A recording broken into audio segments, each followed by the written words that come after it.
Hola, buenos días, ¿cómo están, chicos? Buen día, profesora. Gracias, profe.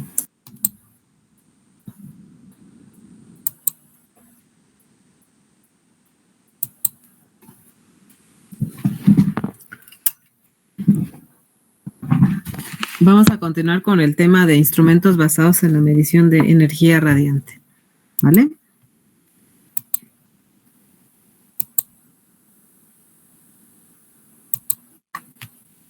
Ustedes me dicen en qué parte nos quedamos, ¿vale? Ya terminamos de ver las generalidades sobre los instrumentos. Mencionamos que tienen 5 componentes en común todos, ya sea de radiación infrarroja, visible, ultravioleta o rayos X.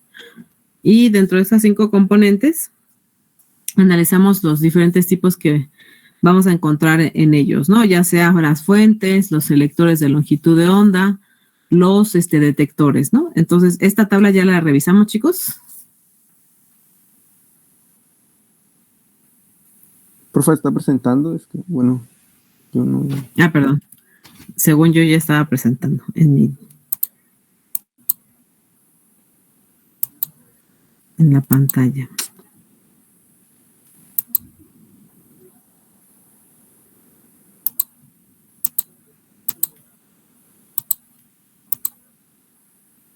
Ahí está. ¿Sí se puede ver?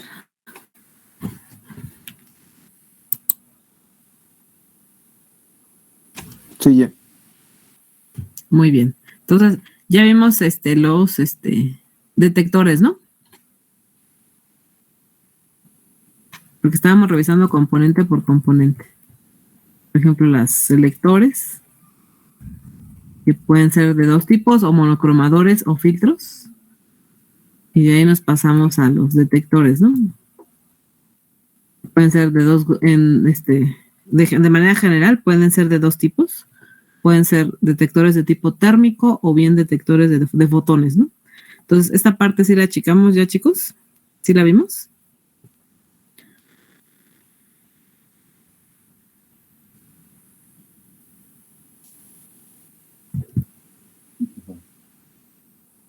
Sí, profesora, ya lo hemos visto. Ok. Entonces, también mencionamos que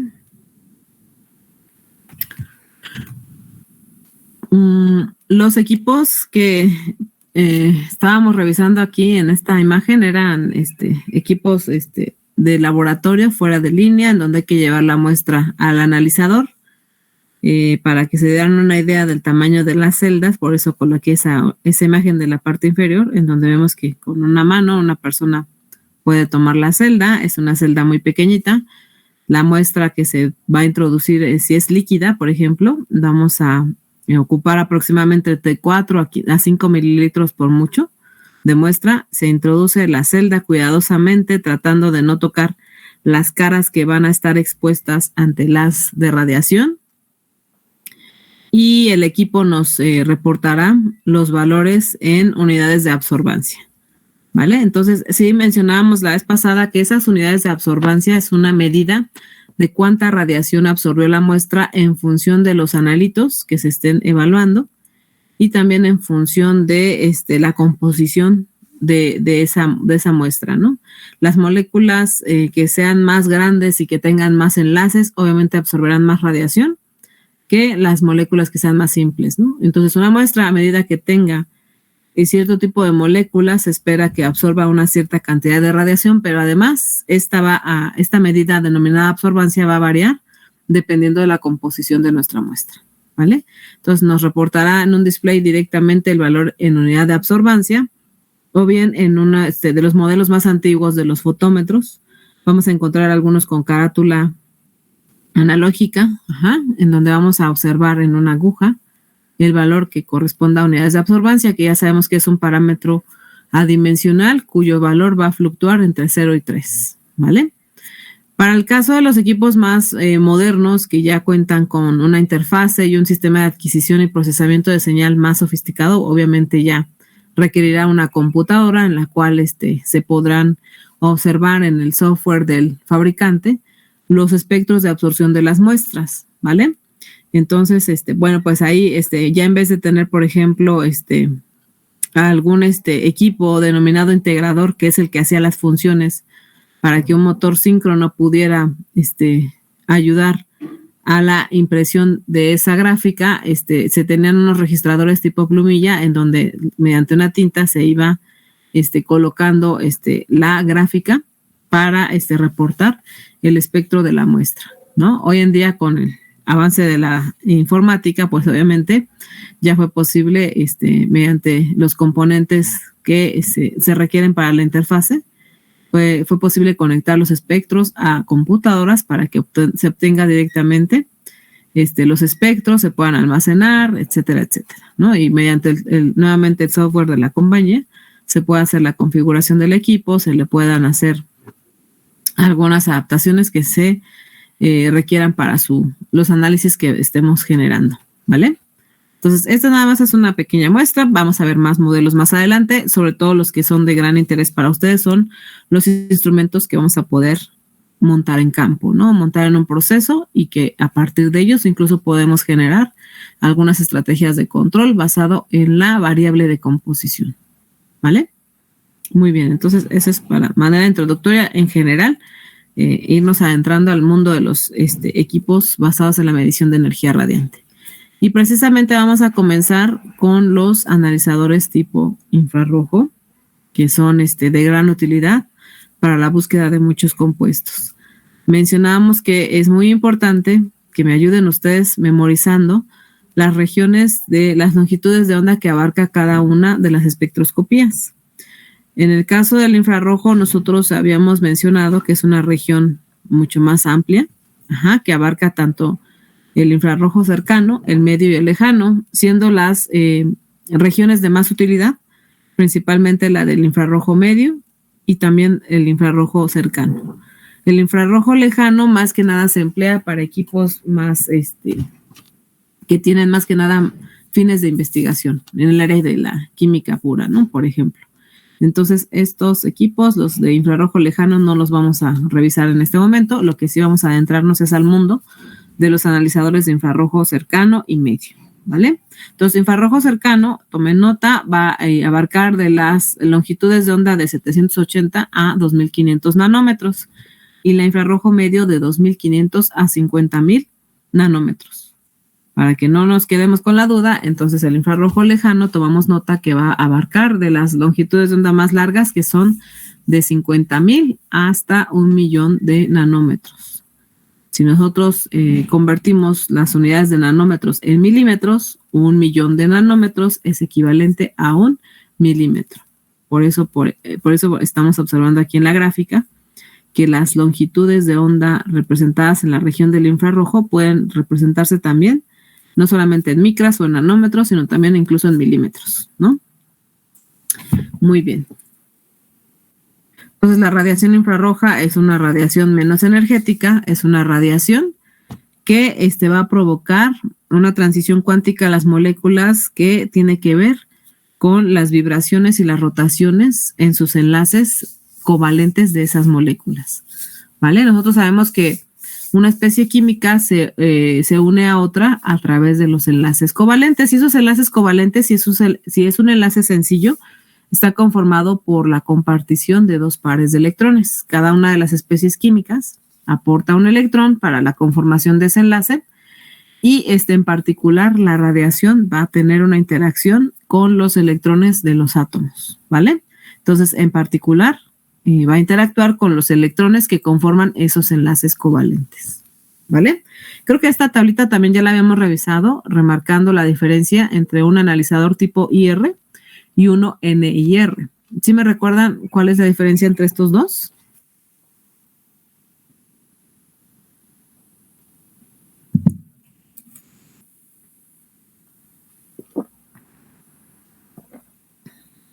¿Cuál, profa? Entre el analizador IR y el NIR. Que el NIR es para la región cercana y el IR para medio y lejano. Ok. Muy bien. Sí, casi le dábamos. El IR es para describir ya sea un instrumento que fuera de región media o que abarque la región IR media o IR y la IR cercana, ¿no? ¿Vale? El IR lejano, les digo, más que nada son equipos muy específicos que rara vez ustedes los van a encontrar, los de IR lejano, ¿vale? De hecho, aquí se menciona que la región de más utilidad es la que va de los 2.500 hasta los 15.000 nanómetros, que si lo convertimos eso a micras son de 2.5 a 15 micras, ¿no? Ok, y también en la clase pasada, si no mal recuerdo, describimos el intervalo en número de onda, ¿cierto?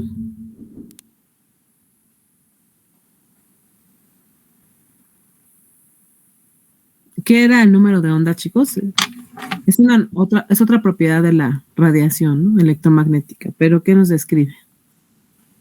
¿O cómo la calculamos? La cantidad de ondas en una superficie de 1 centímetro cuadrado, ¿no? Así es, correcto. Físicamente me representa la cantidad de ondas que estarán circulando en una superficie equivalente a 1 centímetro cuadrado. Y ¿cómo la calculamos ese número de onda? Es 1 sobre lambda. Exactamente, es el inverso de la longitud de onda. Muy bien. Entonces aquí nosotros en esta tabla observamos las características de las espectroscopías de infrarrojo representadas en las regiones en sus intervalos de longitud de onda, número de onda e intervalos de frecuencia, ¿vale? Muy bien, entonces es importante que ustedes se familiaricen con estos conceptos, términos y propiedades, porque en algunas ocasiones, para describir las características del equipo, de las fuentes que tienen, los detectores con los que se permite convertir esa señal en una variable eléctrica, a veces esas características se describen en términos de trabajo de longitud de onda o números de onda o intervalos en frecuencia, ¿vale? Muy bien, entonces en la clase pasada mencionamos también que la única característica que yo voy a buscar en los analitos para saber si absorben radiación infrarroja y por lo tanto si son candidatos esos analitos a identificarse por una técnica de infrarrojo es la siguiente. Necesitamos saber si nuestra molécula es polar. Necesitamos saber si tiene un momento dipolar. ¿Esto qué tiene que ver? Pues tiene que ver con la polaridad de la molécula. Una molécula es polar a medida que esté conformada por al menos 2 elementos diferentes, ¿vale? Entonces, una molécula, si está conformada por 2 elementos diferentes, es candidata a ser polar y por lo tanto a tener un momento dipolar, lo que hace que pueda identificarse por una técnica de análisis de infrarrojo. Las moléculas que estén conformadas por el mismo elemento no pueden absorber radiación infrarroja. Entonces, aquí les pongo el contraste, ¿no? En la molécula del agua sabemos que es electronegativa, que es polar por la electronegatividad del oxígeno, ¿vale? Entonces, el oxígeno va a tratar de desprender esos electrones de esos enlaces covalentes al hidrógeno. Ajá. Entonces, como es más probable que los electrones de esos enlaces se ubiquen en la región donde está el átomo de oxígeno, entonces ahí se va a formar una polaridad negativa, mientras que del lado de los hidrógenos se formará una polaridad positiva porque casi están perdiendo esos átomos de hidrógeno a su único electrón que tienen para compartir, ¿no? Entonces, de ahí que la molécula del agua es el ejemplo tradicional para representar una molécula polar. Entonces, el agua es una molécula que se puede identificar por una técnica de infrarrojo. De hecho, nosotros cuando revisamos el tema de analizadores de humedad, revisamos así a grandes rasgos un analizador de infrarrojo precisamente que se emplea ampliamente en la industria alimenticia y farmacéutica para poder medir la humedad en los materiales, ¿vale? Entonces, este analizador de infrarrojo puede buscar esa molécula porque el analito tiene esta propiedad de ser polar y que por lo tanto pueda tener un momento dipolar específico, ¿vale? Por otro lado, en el contraste, tenemos representada aquí una molécula de nitrógeno que está conformada por el mismo elemento. Esta molécula denominada nitrógeno es no polar, no se forma una polaridad en la molécula, dado que la electronegatividad es la misma porque está conformada por el mismo elemento y por lo tanto su momento dipolar es de 0. Entonces no puede absorber radiación infrarroja la molécula de nitrógeno, ¿vale? Y en el grupo analizamos en una lista las moléculas que absorben o no radiación infrarroja, ¿cierto? Sí hicimos el ejercicio anotando en el chat los componentes que tiene el aire y ya yo les preguntaba si cada uno de esos componentes absorbía o no absorbía radiación infrarroja. ¿Sí hicimos el ejercicio con ustedes? Sí, profa. Sí, profa. Muy bien. Entonces ya ustedes se dieron cuenta que no necesitan saber mucha ciencia en química, o sea, muchas cuestiones de química. Simplemente ustedes al observar la estructura molecular de ese analito, si identifican que está conformada por 2 elementos diferentes, ya eso la hace una candidata a ser analizada por una técnica de infrarrojo, ¿vale? Muy bien, entonces ahí tenemos el caso del fluorhídrico y el ácido clorhídrico. Ambas especies químicas son ácidos que tienen 2 elementos diferentes. Tenemos al flúor con el hidrógeno para la formación del ácido fluorhídrico y el cloro con el hidrógeno para formar el ácido clorhídrico, ¿no? Entonces ambas especies químicas tienen 2 elementos distintos y por lo tanto tienen un momento dipolar, lo que hace que esta molécula pueda absorber radiación infrarroja. Mientras que del lado de la parte inferior de esta tablita tenemos al hidrógeno molecular que está conformado por el mismo elemento y que por lo tanto no puede absorber, radiación infrarroja porque no tiene un momento dipolar. ¿Qué es lo que le va a hacer la radiación infrarroja a los analitos, a la materia, cuando interactúe con ellos? Bueno, lo único que va a provocar es que haga como sus aeróbics, ¿no? Dijimos que van a provocar que vibren esas moléculas, sus enlaces, porque recuerden que la radiación particularmente interactúa con los electrones de la materia. En este caso va a interactuar con los electrones que están en esos enlaces que conforman a las moléculas, ¿no? Entonces vamos a tener vibraciones simétricas donde se van a estirar los enlaces o una vibración de tensión tipo antisimétrica donde a lo mejor el átomo de hidrógeno se estira hacia arriba y el otro hacia abajo. Balanceo en el plano, tijereo en el plano o bien aleteo fuera del plano para las vibraciones tipo flexión, que pueden ser como unas ligeras torsiones hacia adelante o una adelante y la otra atrás. Entonces, todo eso es lo que va a provocar la radiación infrarroja, que las moléculas hagan ejercicio, ¿no? Que se estiren sus enlaces, nada más. Pero esto no compromete en absoluto la naturaleza de los analitos. Es un análisis instrumental que no altera ni modifica en absoluto a esas moléculas, ¿vale? Entonces, o una molécula a medida que esté más grandota, que tenga más enlaces, pues va a tender a captar más radiación infrarroja, mientras que las moléculas más simples, al tener solamente un enlace o un par de enlaces como la molécula del agua, pues van a absorber radiación infrarroja, pero en una mucho menor proporción, ¿vale? Y obviamente una muestra que tenga moléculas gigantescas y que además tengan una concentración elevada en esa muestra, pues obviamente van a absorber más radiación infrarroja, ¿sí? Muy bien. Ok, entonces, no recuerdo si llegamos hasta aquí, si vimos las fuentes de emisión de radiación, chicos, ustedes váyanme diciendo. Existen los emisores de NERTS, los alambres de nicromo y los globares. ¿Esto sí lo vimos?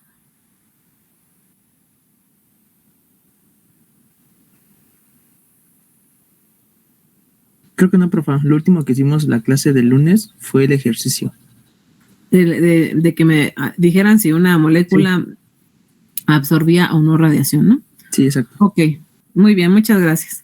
Entonces, ya que ustedes saben qué moléculas pueden absorber radiación infrarroja, vamos a detallar ahora las características de los componentes que vamos a encontrar en los analizadores de infrarrojo. Entonces, vamos a partir con las fuentes, ¿vale? Entonces, las fuentes van a constar de un sólido inerte que se calienta eléctricamente a una temperatura comprendida entre 1500 a 2200 Kelvin. Así se obtendrá entonces la emisión de la radiación de manera continua a través de estos componentes, ¿vale? Entonces, uno de los que vamos a encontrar en los analizadores de infrarrojos son los emisores de NERTS.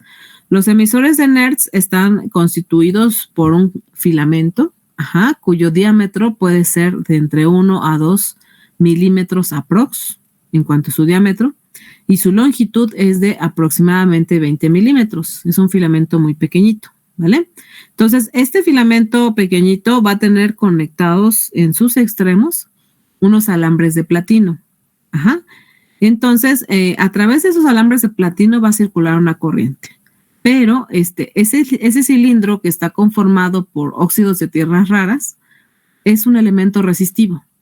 Entonces, cuando nosotros intentamos circular una corriente a través de una resistencia, ustedes saben por experiencia propia que ese material, como opone el paso de la corriente de un punto a otro, entonces comienza a calentarse, ¿vale? Entonces, cilindro de óxidos de tierras raras es un elemento muy resistivo que va a oponerse al paso de la corriente. Entonces, cuando se alcanzan temperaturas entre 1200 a 2000 Kelvin es cuando comienzan a emitir de manera continua radiación infrarroja, ¿vale? Entonces, este emisor de NERTS está constituido por óxidos de tierras raras que forman un cilindro de entre 1 a 2 milímetros de diámetro y una longitud de 20 milímetros. En los extremos del cilindro se sellan unos cables de platino para permitir la conexión eléctrica, formando a un conjunto que equivale a un elemento de calentamiento resistivo. Cuando la corriente pasa por este dispositivo, se alcanzan temperaturas alrededor de los 1200 a 2000 Kelvin. Les recuerdo que las tierras raras se componen de mezclas de óxidos e hidróxidos de los elementos del bloque F de la tabla periódica, que son esos elementos que van desde el lantano, el lutecio, el escandio y el itrio, ¿no? Entonces son elementos poco abundantes en nuestro planeta, pero que se ha encontrado en ellos esta propiedad de ser elementos resistivos, ¿no? O que fungen como un elemento resistivo y que nos permiten, en un circuito que opera bajo un calentamiento resistivo, generar radiación infrarroja, ¿vale? Nosotros sabemos que el Sol de manera natural emite radiación infrarroja, ¿no? Pero nosotros también, aquí para los analizadores, vamos a contar con este tipo de fuentes que las tres en común trabajan bajo el mismo principio. El globar, en vez de ser un filamento muy finito, va a ser un componente un poco más robusto en sus dimensiones. Va a ser una varilla de carburo de silicio que tiene un diámetro de aproximadamente 5 milímetros y una longitud de 50 milímetros. También se basan de un calentamiento resistivo y cuando comienza a alcanzar esas temperaturas arriba de los 1300 Kelvin es cuando emite de manera continua radiación infrarroja, ¿vale? El emisor de NERTS, a diferencia del globar, emite incluso radiación visible. Emite radiación visible e infrarroja. El globar solamente radiación infrarroja, ¿sale? La fuente de filamento incandescente, que es conocida también como el alambre de nicromo, consiste en una espiral muy apretada de alambre que se calienta por el paso de una corriente eléctrica y que puede alcanzar temperaturas hasta de 1100 Kelvin. A partir de esta temperatura es cuando empiezan a emitir de manera continua radiación infrarroja, ¿vale? Pero entonces las tres fuentes se basan del mismo principio. Muy bien, entonces, esa radiación, a lo mejor a través de un selector de longitud de onda la voy a filtrar para que solamente pasen las longitudes de onda que son de interés para ese análisis, interactúa con los analitos y después evaluamos la respuesta a través de los detectores, ¿vale? Entonces, dentro de los detectores, si ustedes recuerdan, tenemos de dos tipos, los detectores de fotones y los detectores de tipo térmico, ¿vale?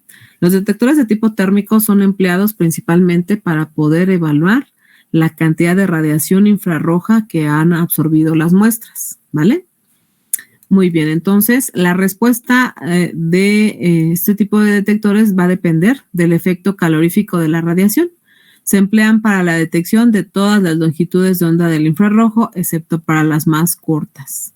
Se mide el incremento de temperatura que resulta cuando un pequeño cuerpo negro absorbe la radiación. Consiste en una fina superficie ennegrecida que absorbe la radiación infrarroja y como consecuencia aumenta la temperatura. Este aumento se transforma en una señal eléctrica que posteriormente se amplifica y se mide, ¿vale? Entonces nosotros lo que vamos a detectar son cambios de temperatura asociados a la cantidad de radiación que pueda absorber la muestra. Ya dijimos que entre más concentrada y más moléculas grandotas tenga nuestra muestra, va a tender a absorber una mayor cantidad de radiación, ¿vale? Entonces aquí los detectores térmicos pueden basarse de termopares con una elevada sensibilidad que sean capaces de detectar pequeños cambios de temperatura alrededor de ellos, basándose del método de transferencia de calor por radiación. Entonces, de hecho, estos termopares, para volverlos tan sensibles, se les recubre con una pintura negra, precisamente para que su comportamiento se acerque mucho a lo que es un cuerpo negro. Si ustedes recuerdan, un cuerpo negro es una definición en física que nos ayuda a entender el comportamiento de los materiales ante la transferencia de calor por radiación. Y un material que sea considerado como un cuerpo negro ideal es el que va a absorber la máxima cantidad de radiación. Entonces, basándose de ese principio, estos detectores térmicos evaluarán cambios de temperatura que tendrán que ver indudablemente con la cantidad de radiación que han absorbido esas muestras, ¿vale? También como detectores térmicos podemos encontrar a los bolómetros, que los bolómetros son instrumentos utilizados para medir pequeñas cantidades de energía radiante en el rango comprendido que van desde lo que son las radiación infrarroja hasta las ondas de microondas, ¿no? Entonces estos bolómetros también son medidores que nos entregarán como respuesta una señal eléctrica que posteriormente procesaremos e interpretaremos asociada a la naturaleza de la muestra.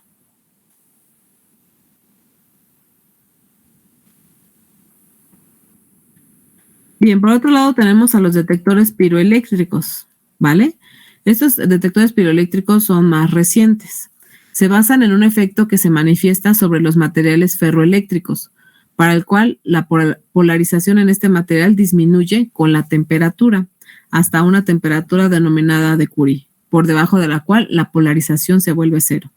Si el ferroeléctrico se calienta y varía la polarización, y por tanto la carga que se deposita en dos electrodos.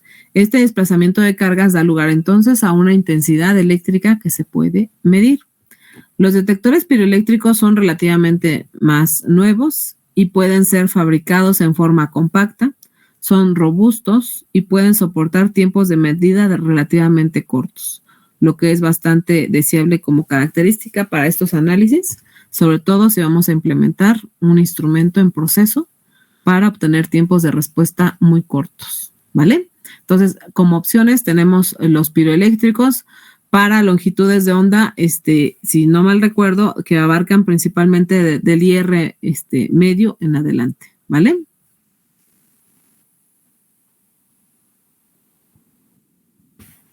Voy a cambiar tantito la tablita donde estaban nuestros detectores.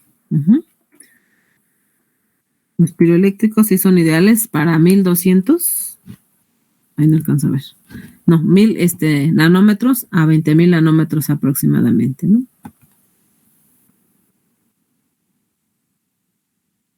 Muy bien. Los detectores que nos sirven para regiones del infrarrojo cercano, ahí sí tomen nota, son los detectores fotoconductivos, que de hecho son clasificados como detectores de fotones. Estos se basan de materiales semiconductores, ¿no? Entonces constan de una delgada película de un material semiconductor, el cual presenta a temperatura ambiente un número de electrones libres, de forma que pueden conducir la corriente eléctrica. Pero el número de electrones libres es muy pequeño, por lo que la resistencia que presenta estos materiales es muy elevada. Cuando un fotón llega a un material semiconductor, es capaz de cederle su energía para generar un nuevo par electrón hueco. Es decir, es capaz de aumentar el número de electrones libres y, por tanto, reducir su resistencia eléctrica. Y en esto se basan los materiales semiconductores, ¿no? O los fotoconductivos. Entonces, estos regularmente se van a emplear para longitudes de onda más cortas, que van desde los 780 a los 2500 nanómetros. Este detector es el ideal para región infrarroja, ¿vale? Entonces, para los instrumentos más compactos, vamos a encontrar los piroeléctricos, sobre todo que trabajen en región del infrarrojo medio. Lo mismo los detectores de tipo térmico son ideales para regiones de longitudes de onda del infrarrojo medio, ¿vale? Bien. ¿Sigamos bien, chicos? Ustedes díganme, ¿eh?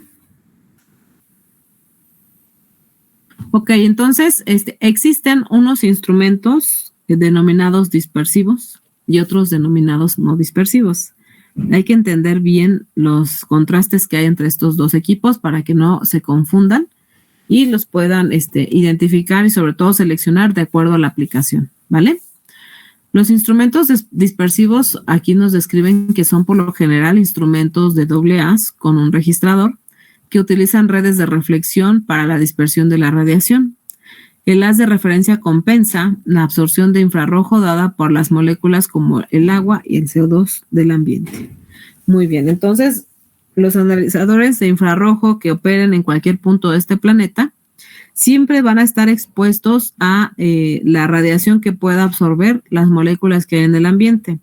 Si ustedes recuerdan de la lista que revisamos en la clase pasada, hay componentes en el aire que no absorben radiación, como el nitrógeno y el oxígeno. Esos no te van a generar ninguna interferencia. Sin embargo, la presencia de agua y de CO2 es una constante que vamos a tener que contemplar en cualquier analizador de infrarrojo, sobre todo si vamos a trabajar con mezclas gaseosas, siempre vamos a tener presencia de aire. Y el aire, por sí solo, ya sabemos que tiene moléculas que absorben radiación infrarroja. Entonces, para poder eliminar esas interferencias dadas por la presencia de la molécula del agua y el CO2 que hay en el ambiente, vamos a contar con un instrumento denominado dispersivo, el cual me va a permitir obtener una línea de base limpia, en donde ya no se vea reflejado ese efecto de la absorción de la radiación por la presencia del CO2 y agua que hay en el ambiente. Si ustedes recordarán, cuando vimos el tema de humedad, mencionábamos que hay ciudades que son muy húmedas, otras son de mediana humedad y otras son ciudades secas, ¿no? Sin embargo, no existe ahorita, que yo recuerde, en ningún punto del planeta en donde el nivel de humedad se reporte en cero. Siempre va a existir un cierto nivel de humedad, aunque sea muy bajo. Tal vez en el desierto, no sé, podemos tener los niveles de humedad muy, muy bajos, pero siempre va a haber presencia de agua y CO2, ¿vale? El CO2, porque está presente por la actividad industrial, la actividad antropogénica, es decir, todas las actividades comerciales que tienen que ver con dónde está la participación del humano presente, y también por las emisiones de los volcanes, ¿no? Entonces siempre va a haber CO2 en el ambiente. Los mismos animales, los mamíferos, las células, ustedes han visto las bacterias, también expulsan CO2, ¿no? Entonces no va a haber ambiente en el planeta también que sea ausente o carente de CO2. Entonces siempre de cajón estos componentes van a estar presentes en los análisis de infrarrojo, ¿vale? Entonces los instrumentos dispersivos trabajan con un doble haz, en donde vamos a tener una celda testigo que me va a ayudar a eliminar los efectos de la absorción de la radiación infrarroja que tienen que ver con la interacción de las moléculas como el agua y el dióxido de carbono, ¿vale? Entonces, una manera de poder obtener una línea base en esos instrumentos limpia, libre de estos efectos de estas moléculas, es colocando una celda testigo. Por eso estos instrumentos trabajan con dos celdas, una de medición y la celda testigo o blanco, que nos ayudará a eliminar esos efectos, ¿vale? Mientras que los equipos con un haz sencillo, denominados no dispersivos, solamente van a tener una celda en donde vamos a circular la muestra, si es que es un instrumento de proceso, o una celda en donde va a estar alojada la muestra para hacer el análisis. Sin embargo, siempre vamos a tener el efecto del CO2 y el agua en ese tipo de instrumentos. Entonces, por eso es muy importante que ustedes sepan, o más bien conozcan la naturaleza de la muestra que vamos a analizar, estudiemos su espectro de absorción y verifiquemos si no hay un posible traslape en los picos en donde absorbe radiación, el CO2 y el agua, ¿vale? Entonces aquí al pie de la figura nos describen que estos espectros de vapor de agua y CO2 atmosféricos obtenidos con un instrumento de un haz sencillo y se representan ahí, ¿no? Tanto el de haz sencillo como el de doble haz. En la parte inferior, la señal de un solo haz es evidente la absorción por los gases atmosféricos. Ahí podemos observar las regiones en donde absorbe radiación el CO2 y el agua. En la parte superior, por otro lado, la señal de doble haz muestra cómo el haz de referencia compensa casi perfectamente esta absorción y permite obtener una línea de base limpia, estable, al 100% de transmitancia, ¿vale? Ok, a ver, entonces, recapitulando. Esta gráfica es la que nos va a entregar el equipo si es que estamos hablando de un instrumento dispersivo denominado espectrofotómetro. Entonces, en vez de desplegarte valores específicos en una escala, como lo habíamos mencionado que sucede con los fotómetros, que trabajan con regiones de 0 a 3 unidades de absorbancia, estos equipos denominados espectrofotómetros van a desplegar estas gráficas que van a ser únicas para cada compuesto. Estas gráficas resulta que son el equivalente a una huella dactilar que nos van a permitir darle un seguimiento y una trazabilidad para las mediciones que se realicen en los diversos procesos. Entonces, estos espectros son únicos, son casi imposible que se puedan obtener dos patrones idénticos de diferentes compuestos. Se han estudiado muchas moléculas que existen en muchos materiales y se ha evidenciado que cada uno de ellos es muy característico, ¿no? Entonces, pues es siempre una herramienta de utilidad estas gráficas para poder identificar las zonas en donde absorben radiación esas moléculas. Por ejemplo, nosotros en esta gráfica observamos en el eje de las X representada a la longitud de onda en micras, por ejemplo, ¿no? Y en el eje X superior observamos representada la propiedad de la radiación que describimos como número de onda. Ahí el número de onda se representa en un intervalo que va de los 5,000 a los 650 centímetros a la menos 1, ¿vale? Y en el eje de las Y tenemos una unidad denominada transmitancia, que es la respuesta que nos entregará el equipo, ¿vale? Muy bien, entonces voy a irme al chat un momento para que me sigan y anotemos algunos conceptos que hay que reforzar para que quede esto bien claro. Ok. Entonces vamos a empezar con los instrumentos no dispersivos, ¿vale?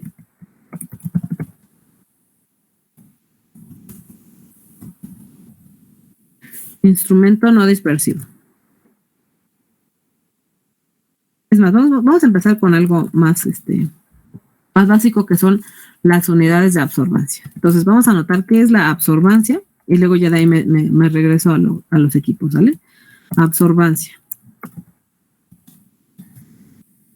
Concepto. Es una medida de la cantidad de radiación que ha absorbido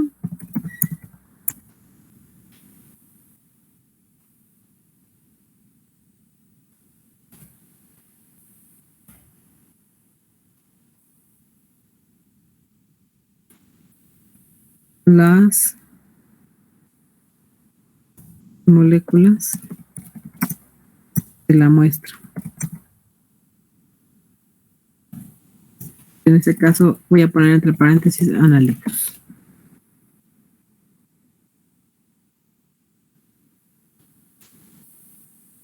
Es adimensional, es un parámetro adimensional cuyo valor se reportará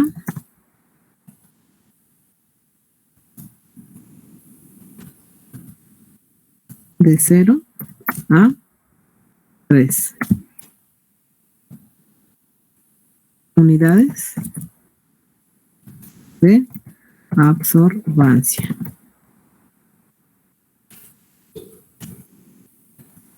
¿Sí?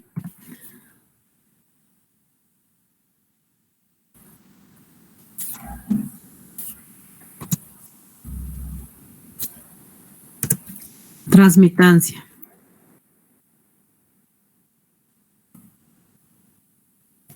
Porque ahí en la gráfica del espectro de absorción está representando un dato en porcentaje de transmitancia. Este se calcula aplicando el logaritmo de base 10 de la absorbancia.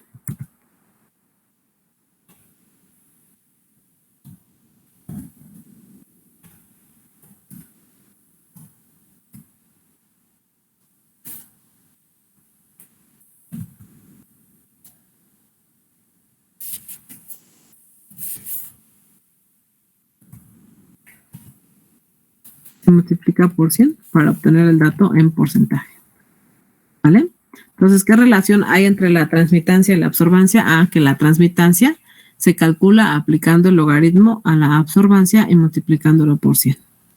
¿Sí? Muy bien. Y entonces, ahora sí vamos a comenzar con los instrumentos dispersivos. No dispersivos, perdón. Bueno, los no dispersivos son los fotómetros.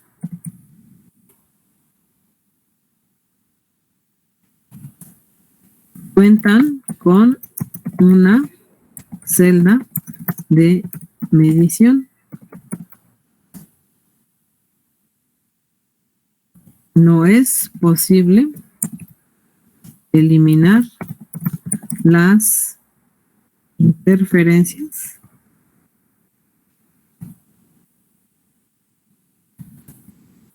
dadas por la absorción de la radiación de las moléculas del ambiente.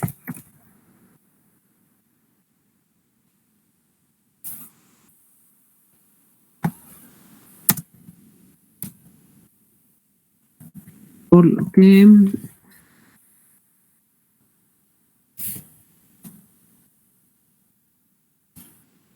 entonces se deberá identificar previamente las regiones de picos. Además, en lugar de regiones, mejor vamos a poner los picos.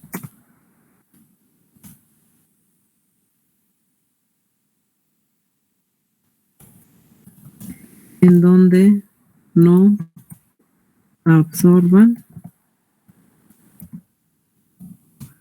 radiación esas dichas moléculas, ¿no? En nuestro caso, estas moléculas que del ambiente están, por ejemplo, son CO2 y H2O.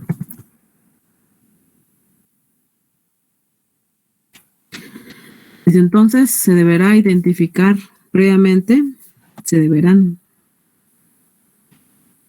identificar previamente los picos en donde no absorban radiación dichas moléculas. Además, estos equipos tienen como selectores de longitud de onda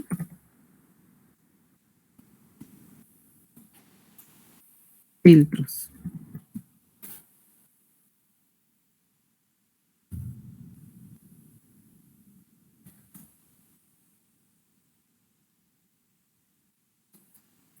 Entregan como respuesta valores reportados en unidades de absorbancia.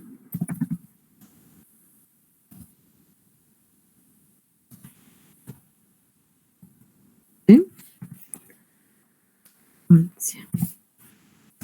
Entonces díganme cuando hayan terminado de anotar. Ok, entonces la descripción de un instrumento no dispersivo. Bueno, estos instrumentos son conocidos como fotómetros, cuentan con una celda de medición, por lo que no es posible eliminar las interferencias dadas por la absorción de la radiación de las moléculas del ambiente, por ejemplo, el CO2 y el agua. Entonces, se deberán identificar previamente los picos en donde no absorban radiación dichas moléculas. Además, tienen como selectores de longitud de onda filtros y entregan como respuesta valores reportados en unidades de absorbancia, ¿vale? No van a entregar gráficas, a diferencia de los instrumentos dispersivos, que ahorita vamos a describir. Ustedes me dicen cuando hayan terminado de anotar, ¿vale, chicos? Eso sí tomen nota porque no viene en la presentación. Sí, profe.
¿Listos?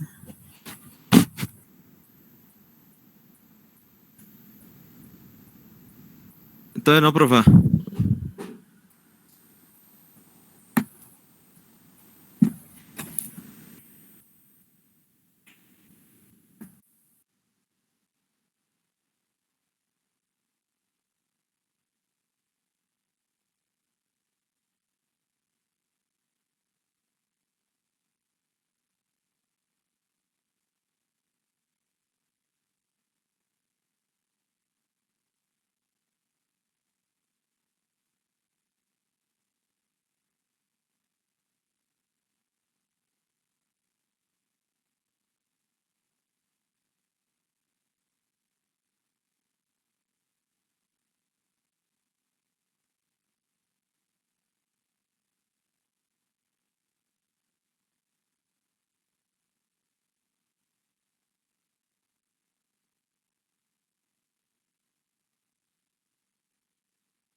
Listo, profe. Gracias.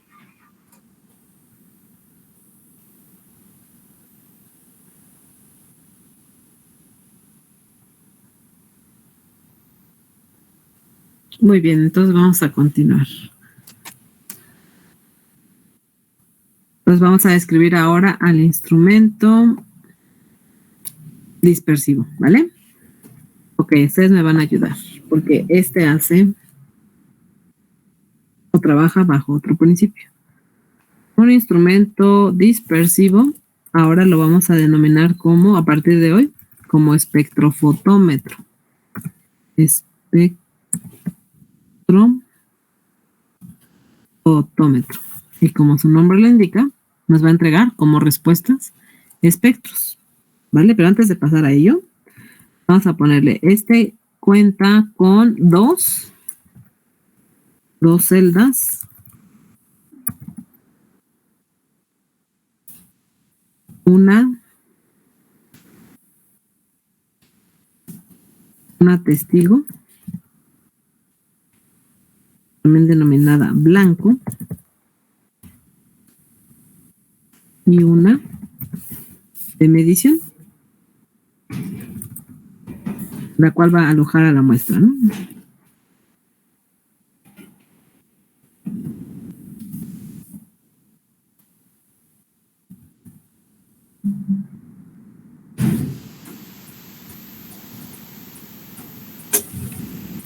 Por lo que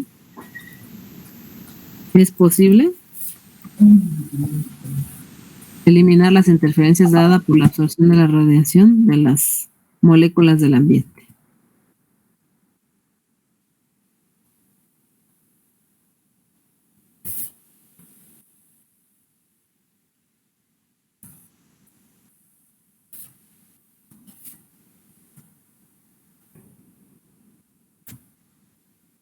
Tienen como selectores de longitud de onda monocromadores.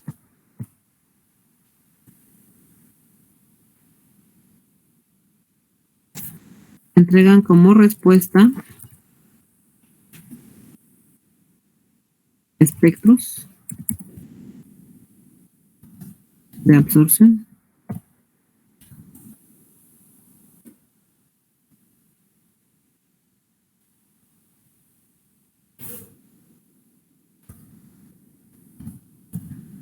Gráficas donde se representa la absorbancia o transmitancia a diferentes longitudes de onda o número de onda. ¿Sí? Entonces, a ver, repito, ¿no? Para que se marque perfectamente las diferencias entre estos dos equipos. Un instrumento dispersivo es un espectrofotómetro. Ajá. Y a partir de él vamos a tener mediciones fuera de línea. Para que marquen las diferencias, ¿no? Cuenta con dos celdas, una testigo y una de medición.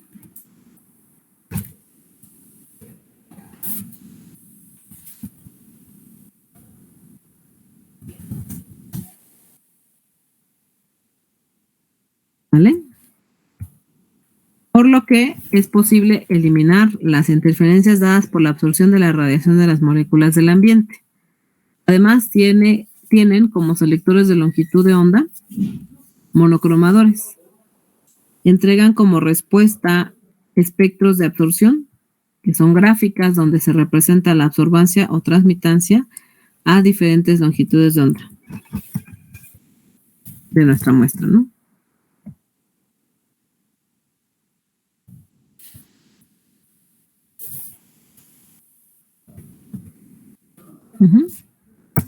Ahí está. Entonces ya lo anotamos ahí en el chat para que ustedes lo escriban. Entonces, repito, ¿no? Los instrumentos no dispersivos son los fotómetros, los cuales vamos a poder acoplar incluso algunos a los procesos. Hay fotómetros también fuera de línea, ¿sí? Pero en particular, los que son de interés para ustedes son los no dispersivos, porque son instrumentos que vamos a adaptar a los procesos. Estos instrumentos hay que tener cuidado porque solamente tienen una celda y no vamos a poder nunca eliminar las interferencias dadas por el ambiente, ¿no? Que en este caso, si es una mezcla gaseosa, no vamos a poder eliminar la interferencia dada por el CO2 y el agua. Si es una mezcla líquida y el solvente que tiene disuelto el analito, pues aquí tendremos que considerar que el solvente en sí, por sí solo, no interfiere en el análisis, ¿vale? Si llegase a interferir, si llegaran a absorber radiación en la misma región, tanto el solvente como el analito, pues mejor optamos por un instrumento de tipo dispersivo, el cual es denominado espectrofotómetro, que va a contar con 2 celdas, una testigo, precisamente para poder tener capturado el patrón o el espectro de lo que hay en el ambiente, que puede ser el mismo aire o bien un solvente, y tenemos una celda en donde vamos a contener a nuestra muestra. Entonces el equipo previamente va a hacer ese registro de lo que tiene la celda testigo para poderlo eliminar de nuestro espectro, de nuestra celda de medición, y de esta manera obtener un espectro limpio que sea representativo exclusivamente al analito que esté contenido en nuestra muestra de nuestra celda de medición, ¿vale? Por lo que va a ser posible de esta manera eliminar las interferencias dadas por la absorción de la radiación de las moléculas del ambiente, y además tienen como selectores de longitud de onda estos equipos monocromadores. Entregan también como respuesta espectros de absorción, que nosotros sabemos que son gráficas donde se representa la interacción entre la radiación con el analito, que en este caso se presentan unidades de absorbancia versus longitud de onda o bien número de onda, ¿vale? Y ese espectro es característico de nuestra muestra. Entonces, ustedes me dicen cuando terminemos de anotar, ¿vale?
Listo, profa. Muchas gracias, Carlos, por el aviso. Ok.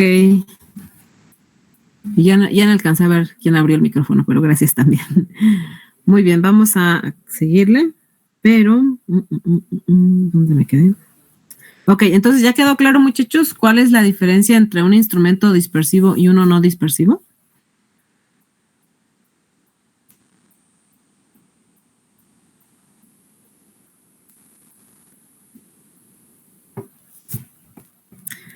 Vamos a suponer que nosotros queremos monitorear propano en una mezcla gaseosa y obviamente pues lleva aire, ¿no? Entonces, tenemos que buscar previamente el espectro de absorción del propano e identificar el pico en donde no se traslape con los picos que vamos a tener presentes de agua y CO2. Cuando yo estoy hablando de monitorear propano en una línea de producción o en el transporte de este hidrocarburo, estoy considerando usar solamente un instrumento no dispersivo. Es un instrumento que ya dijimos que no tiene más que una sola celda, entonces no voy a poder nunca eliminar los picos del CO2 y el agua. Entonces, cuando yo identifique al espectro del propano, tengo que verificar que no haya traslapes, ¿no? En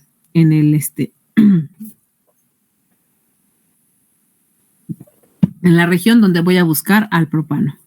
Si el propano tiene varios picos y, por ejemplo, tiene uno muy bueno de intensidad aceptable entre 8 y 10 micras, está excelente porque en esa zona, si ustedes se fijan, no hay ninguna interferencia por el agua o el CO2. Incluso en 12, incluso en 14 todavía, las longitudes de onda en esas regiones no comprometen la interacción de la radiación con el propano y el aire, ¿vale? En cambio, si por alguna circunstancia el propano absorbe radiación, vamos a suponer en 6 micras, ahí sí tengo posibilidad de que el análisis sea interferido por el agua, porque en esa zona, en 6 micras, absorbe radiación el agua, ¿vale? Entonces, cuando estoy trabajando con instrumentos no dispersivos, nunca voy a tener la forma de eliminar las interferencias de la absorción de la radiación de moléculas que hay en el ambiente, como es el agua, como es el CO2, ¿vale?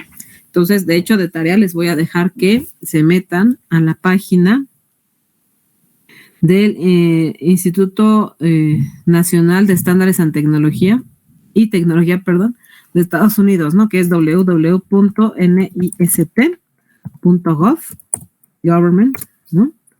Y se van a ir a la parte de Chemistry Web Book. Webbook. Ahí van a buscar el compuesto que les asigne. Vamos a suponer que les asigne el metano. Entonces ponen su nombre en inglés y seleccionan. Vamos a poner introducir nombre en el campo donde les permite introducir el nombre del compuesto. Introducir el nombre. Le dan el nombre en inglés, obviamente. Seleccionan las opciones. Profa, disculpe, si nos está mostrando, no está compartiendo la pantalla. No les estoy compartiendo. Ahorita les estoy dando las instrucciones por el chat. Ah, ok. Gracias. ¿Vale? Entonces vamos a seleccionar el IR Spectrum para que los descarguen. El Mass Spectrum.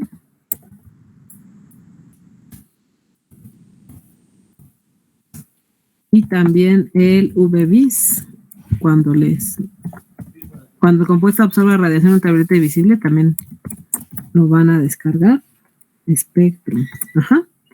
Y ya el equipo, en ese caso la plataforma les va a descargar las propiedades de ese compuesto, en el metano, por ejemplo.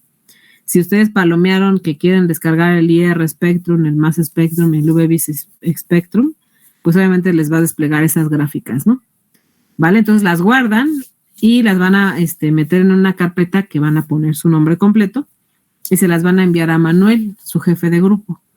Manuel, por su cuenta, el día viernes me enviará en un archivo, en una liga, la información de todas sus tareas. Esa va a ser su tarea para el viernes, buscar esos espectros. Es muy rápida la tarea, ahorita la sacan en 3-4 minutos, es muy sencilla, ¿no? Entonces, como muchas moléculas tienen la particularidad de ser polares, pues resulta que no hay falla, no hay posibilidad que se copien.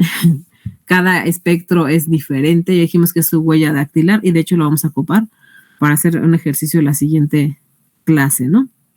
Entonces, por eso es importante que los tengan a la mano, pero que Emanuel se va a encargar de colectarlos y enviármelos a mi correo. ¿Vale? Muy bien, entonces, bueno, otra cosa, otras instrucciones adicionales, chicos. Ahorita les voy a decir por lista qué compuesto les asigné para que lo busquen, le busquen su espectro de absorción, ¿sale? Ahorita les indico qué compuesto les asigné.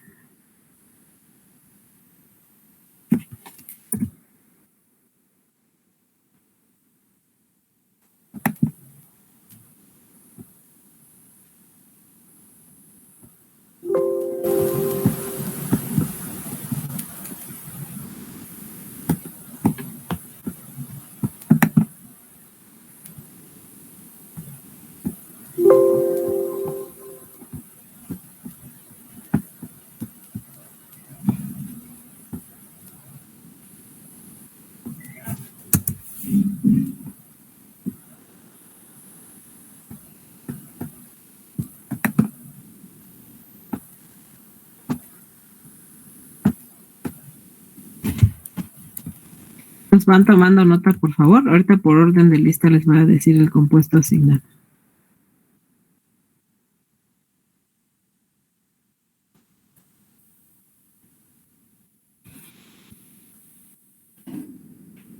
Bien, vamos a empezar con Amaro Mezquitita.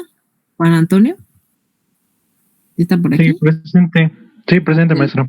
Muy bien, Amaro. Entonces vas a buscar el del agua, el agua pura, ¿vale? Vas a buscar nada más espectro infrarrojo y espectro de masas. ¿Vale?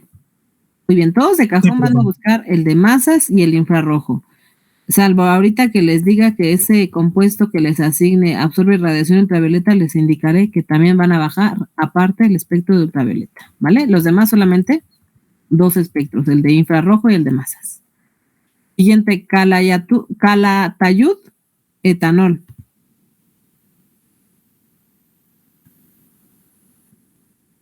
¿Está Jonathan? ¿Calatayud?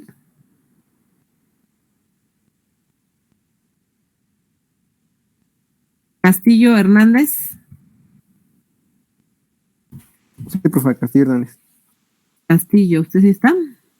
Sí. Entonces, a usted le toca el del metanol. Estoy bien.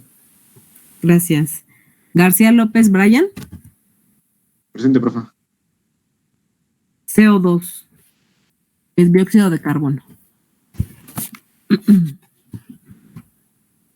Garrido. Aldo.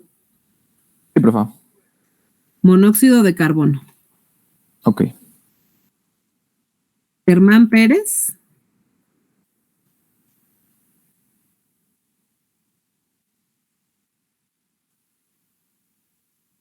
¿Dónde está Germán? Gómez Leiva. Presente. Metano. Metano. Ok. González Hernández.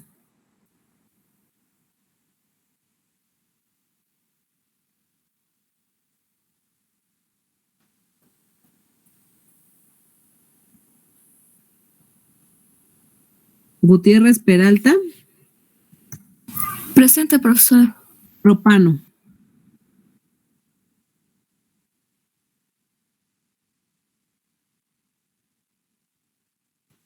Herrera Hugo. Sí, profe. Tolueno. ¿Cómo? Tolueno. Ok, gracias. Tolueno sí tiene espectro de UV bis, entonces aparte de infrarrojo y masas, baja el de UV bis, ¿vale? De acuerdo. Lugo Alejandro. Sí, profe. Butano. Ok. Morán. Eduardo. Tuvo problemas en la conexión, entonces yo solo paso. Amoníaco.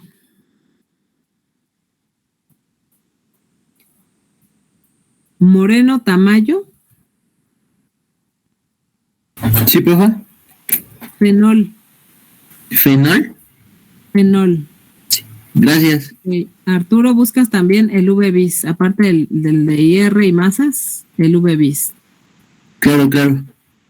Gracias. Ocampo. Sí, profesora.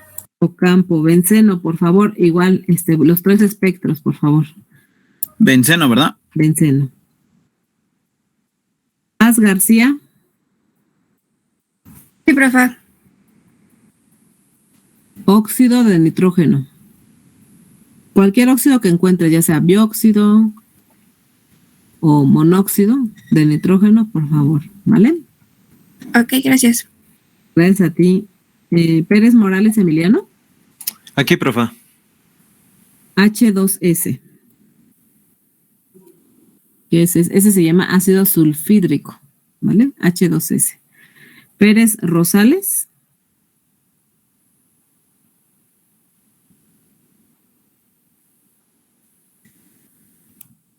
Perfecto, Anastasio.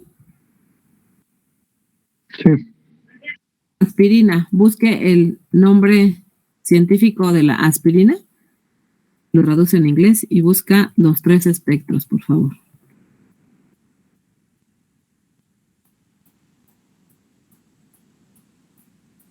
Ramírez Martínez. Aquí, profesora, buenos días. Buenos días. Ibuprofeno. Igual busca su nombre científico y lo traducimos y bajamos los 3 espectros también. ¿Los 3? Ok. Sí. Gracias. Retana Torres. Sí, profe. Propileno. Ok. Ese también tiene 3, entonces baja los 3 espectros, por favor, Retana. Reyes Manuel. Aquí, profesora, buenos días. Buenos días. Te toca el ozono, Manuel. ¿Ozono? Con Z. ¿Ozono? Ajá, con Z. Perfecto. Rodríguez Alarcón. Aquí, profe. Etanol. Ok. Aquí con estos equipos vamos a diferenciar entre lo que es metanol y etanol, para que vean que sí hay diferencias. Rodríguez Pérez. Isooctano. Cualquier isooctano que encuentre, porque hay varios, lo descarga y bajamos IR y el masas nada más, ¿vale? Jorge Rosete. Presente, profesora, buenos días. Buenos días. Es ácido fórmico. ¿Ácido fórmico? Ajá. Gracias. Gracias a ti. Ruiz Medina Areli. Ella fue al doctor. ¿Perdón? Ella fue al doctor. Igual se lo paso. Ácido acético, por favor. ¿Los 2 o 3? Los 3, de favor. Sánchez Victoria Alexis. Profesora. Busca la cafeína. Ok. ¿Vale? Uribe Molina.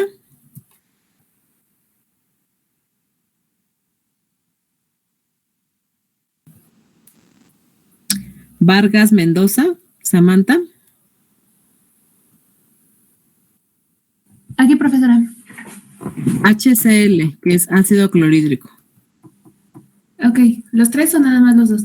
Nada más 2, por favor. Ok, gracias. Sí. Vázquez Ramírez Juan. Aquí, profesora. Voy a buscar el del etano. ¿Etano? Etano. Ajá, es un hidrocarburo de 2 carbonos. Ojo, no es lo mismo que etanol.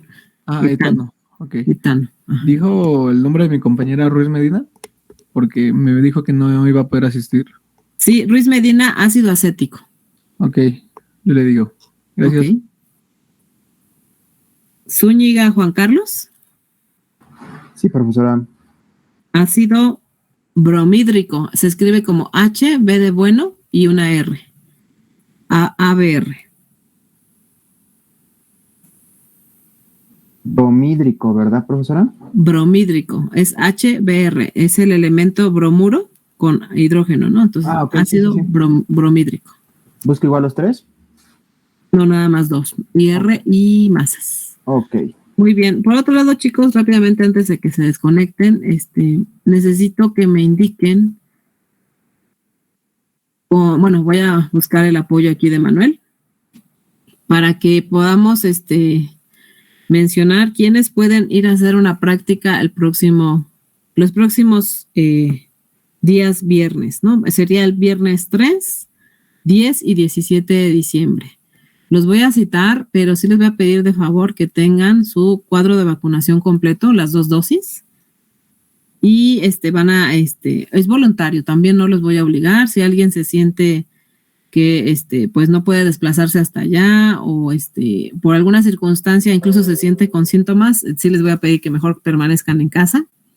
Pero los que se sientan en buena condición de salud y además quieran hacer una práctica en la escuela, lo pueden hacer. Yo voy a tratar de adaptarme a sus horarios incluso.